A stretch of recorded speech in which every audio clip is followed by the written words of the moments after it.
என்னால் இருக்க முடியாது. கூறு லட்சுமணா, மனதில் இருப்பதை மனதிலேயே வைத்துக் கொண்டால் வேதனை இன்னும் அதிகமாகும். நான் என்னுடைய வேதனையை என்னுடைய கோபமாக மாற்றி தங்கள் மீது பொழிந்து விட்டேன். தங்களையே எதிர்த்தேன், விலகி நின்றேன். ஆனால் நீங்கள் அந்நியாரை பிரிந்து என்னுடைய கோபத்தையும் தாங்கிக் கொண்டீர்களே அண்ணா. சீதையை விட்டு நான் பிரிவதென்றால் அதற்கு மனதார நாங்கள் பிரிய வேண்டும். உன்னை பொறுத்தவரை உன் கோபத்தில் என் மீது அன்பு இருந்தது, உன் அண்ணியின் மீது அன்பு இருந்தது. அன்பு என்றும் தவறாக இருக்காது லட்சுமணா. அண்ணா, என்னை மன்னித்தருளுங்கள், என்னை மன்னித்தருளுங்கள் அண்ணா.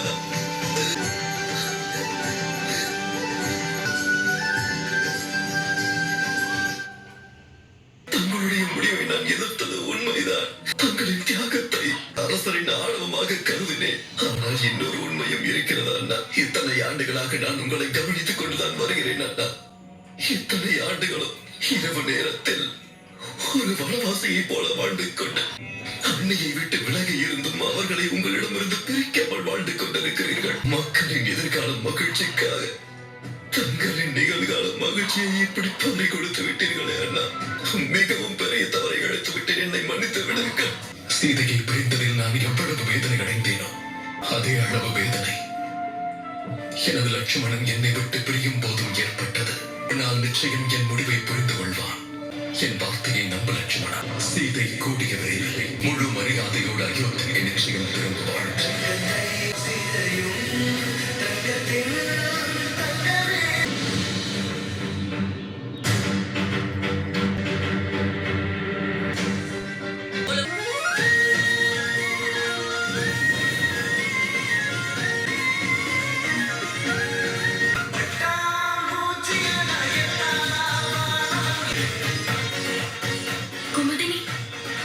இவர்கள் இருவரும் எங்கு சென்றார்கள்?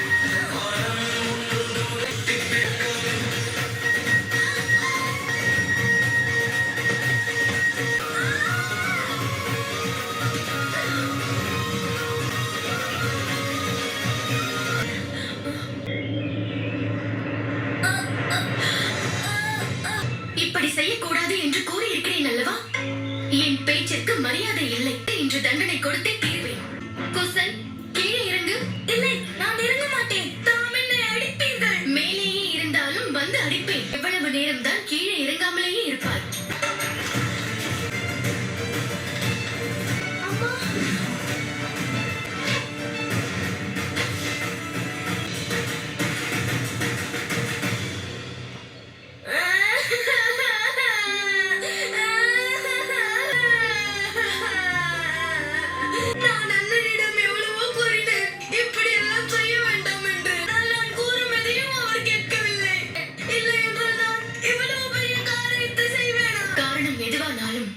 தண்டனை கொடுத்தே தீருவேன். நான் தான் செய்த அனைத்தையும் ஒப்புக்கொண்டேனே. பிறகு எதற்கு தண்டனை? உங்கள் குறும்புத்தனத்திற்கு அளவே இல்லாமல் போய்விட்டது. இன்று உங்கள் இருவருக்குமே உணவு ஏதும் கொடுக்க மாட்டேன். செல்லுங்கள், பூஜைக்கு சென்று பசியோடு அமருங்கள். பார்க்கும் பொழுது லவணம் பூஜனம் மரத்தின் மேல் இருந்தார்கள். உங்களுக்கு பயம் வரவில்லையா? உங்களுக்கு ஏதேனும் நேர்ந்திருந்தால்? எல்லா தாய்க்கும் மூலதனமாக இருக்கக்கூடியதே அவர்கள் குழந்தைகள் தான். அந்த குழந்தைகளின் தாய்க்கு அவர்கள் குழந்தையின் திறமையின் மீது சந்தேகம் வந்துவிட்டால் பிறகு என்னவாகும்? சந்தேகம் வரக்கூடாது. நீங்களா? நீங்கள் இருவரும் செய்த செயலுக்கு நின்று கொண்டுதான் வேதம் படிக்க வேண்டும். அவ்வாறே ஆகட்டும். லவணண்ணா, பார்த்தீர்களா? நாம் இருவரும் செய்ததை குருதேவரிடம் கூறியது அவன்தான்.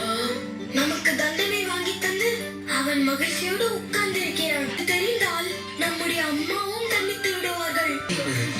நீங்களும் நீடுடையார் சரண். நாங்களே உலகம் யாவையும் நீங்களும் நீங்களா? அழகிலா விளையாட்டுடையார் அவர் தலைவர்களே. குசன், உன் கால்களில் எவ்வளவு எறும்புகள் ஏறிக்கொண்டிருக்கிறது?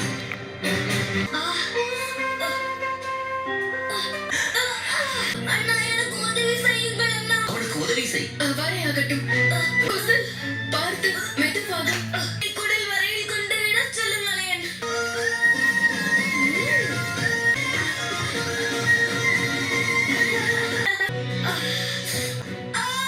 எனது கால். எனக்கு மறுபடியும் வலிக்கிறதா? அதே வலி அண்ணா. என்னவாயிற்று குசா? எங்கள் இருவரையும் நின்று கொண்டு வேதம் படிக்க சொன்னார். அப்பொழுது எறும்பு கடித்து விட்டது. இதற்கு உடனே வைத்தியம் செய்ய வேண்டும். அதை செய்து விட்டால் உன் வலியெல்லாம் பறந்து போய்விடும்.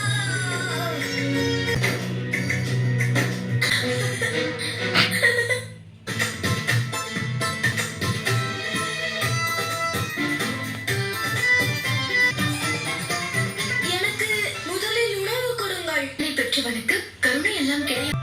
முனிவர் அவர்கள் பூஜைக்கு தன் மகன் சாண்டல்யனை அழைத்து இளநீரை எடுத்து வர சொன்னார். நீங்கள் எதற்காக மரம் ஏறினீர்கள்? நீ கூறலவன். நீங்கள் இருவரும் ஏன் மரம் ஏறினீர்கள்? நாங்கள் இந்த வாளை கட்டிக்கொண்டு விளையாடிக் கொண்டிருந்தோம். எங்களுடன் விளையாடிக் கொண்டிருந்த நண்பர்கள் எங்களை கேலி செய்தார்கள். வானரம் என்று அழைக்கிறார்கள்.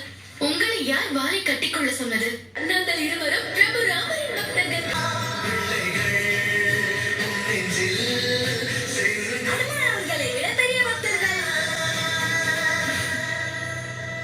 அதனால் எங்களுக்கு வாள் இருக்க வேண்டும் அல்லவா?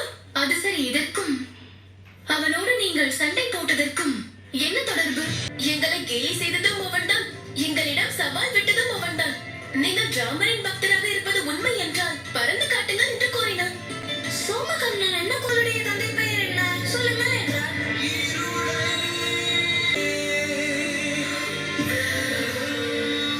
நீங்கள் என்ன கூறினீர்கள்? நாங்கள் என்ன கூறினோம் என்றால், தந்தை அறிவு கொடுப்பவர், அன்னை பண்பை கொடுப்பவர். எங்களுக்கு இரண்டையும் எங்கள் அன்னை கொடுத்திருக்கிறார் என்றோம். அம்மா, எங்களால் பறக்க முடியவில்லை. ஆனாலும் மாணவர்கள் போல் மரமேறி தேங்காயை எடுத்து கொடுத்து விட்டோம். இல்லையா அண்ணா? உங்களுக்கே தெரியும் நாங்கள் பிரபு ராமரின் பக்தர்கள் என்று. இல்லை, நீங்கள் வீர அனுமானை போல் நடித்திருக்கிறீர்கள். ஆனால் உணவு லவன் ஒருவனுக்குத்தான் என்று